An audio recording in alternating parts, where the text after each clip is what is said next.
बाबा, आज येताना बासुंदी घेऊन या ना.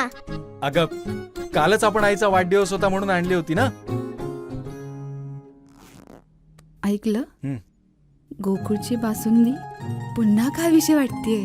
खरं सांगू, मलाही खावीशी वाटतेय.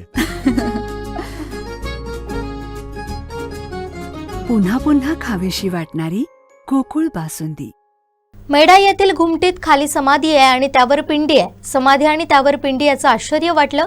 छत्रपती शिवाजी महाराज यांची ही वास्तू आहे, त्यामुळे मालवणवासियांनी देखील या वास्तूचं जतन करण्यासाठी पुढे यावं हीच अपेक्षा आहे. नागरिक राजन भोजने यांनी ही अपेक्षा व्यक्त केली आहे. मी राजन धोंडी भोजने. मागच्या रविवारी प्रदीप मयेकर म्हणून एक माझे सहकारी आहे, ते माझ्याकडे आले आणि ते म्हणाले की शिवाजी महाराजांनी जसा कांदळगावचं मंदिर बांधलं रामेश्वरचं, तसंच म्हणाले की एक मेढ्यामध्ये तशीच एक वास्तू बांधलेली आहे आणि त्या खाली समाधी आहे आणि समाधीच्यावर पिंडी आहे. तर शिवाजी महाराजांच्या पदस्पर्शाने ही इथे सगळं झालेलं आहे हे मला समजल्यानंतर मला पण एक उत्सुकता वाढली माझी. आणि मी मागच्या सोमवारी पहिल्यांदा आलो आणि शोध घेत आलो इथे. तर मला ते हे मंदिर इथे दिसलं घुमटी.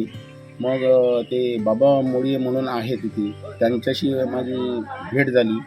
त्याने मला बरीच माहिती सांगितली. म्हणजे एक पहिले महाराज होते, जिथे सध्या सिंधुदुर्ग किल्ला आहे तिथे ते बसायचे, एकटेच असायचे तिकडे. मग ते महाराजांना, शिवाजी महाराजांना तिथे किल्ला बांधायचा होता. ती शोध घेत तिथे गेल्यानंतर ते महाराजांची आणि त्यांची भेट झाली. तर महाराजांनी सांगितलं शिवाजी महाराजांनी की मला इथे तटबंदी करायची आहे, किल्ला बांधायचा आहे. तर त्यावेळी त्या महाराजांनी सांगितलं की मला पण समाधी घ्यायची आहे, मग मी समाधी कुठे घेणार, त्याच्यासाठी मला जागा निर्माण करा. तर म्हणून शिवाजी महाराजांनी इथे या जागेची निवड केली आणि ती जिवंतपणे समाधी घेतली गेली त्यांची. 20-21 दिवस मला वाटतं काहीतरी दूध चालत होतं त्यांचं आणि शिवाजी महाराज स्वतः इथे येऊन त्यांना ते दूध प्राशन करत होते. आणि समाधी आणि त्याच्यावर पिंडी हे एक मला कुतूहल वाटलं की कसं काय आहे. म्हणजे शंकराची पिंडी आहे इथे, जशी रामेश्वर कांदळगावची आहे तशीच सेम. तर त्याच्यामुळे उत्सुकता वाढली आणि मी सोमवारी इथे आल्यानंतर मला पण इथे आल्यानंतर थोडासा फरक जाणवायला लागला की काहीतरी आपलं होतं आहे, मार्ग मिळतो आहे याच्यातून.